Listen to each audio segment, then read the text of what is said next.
Et bonsoir et bienvenue Bonsoir à à ce 8e live de la Brigade en live.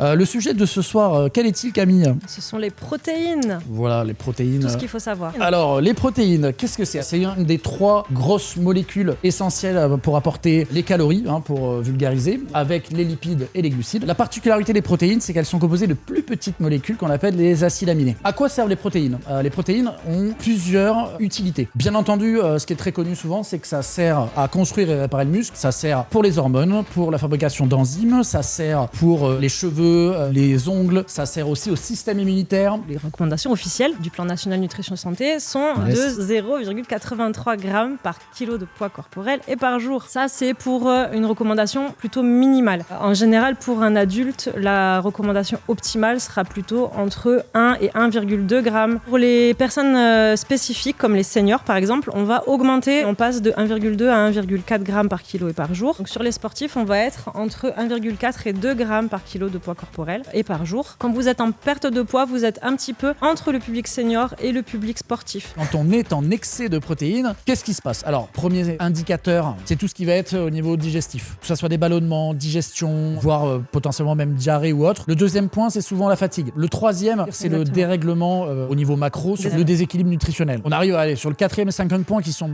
plus problématiques. Alors là, attention, c'est pas l'excès en protéines qui est problématique, c'est le type de protéines. Toutes les protéines ne se valent pas. Fondamentalement, c'est là où vous allez créer des problématiques au niveau cardiovasculaire, le cholestérol entre autres.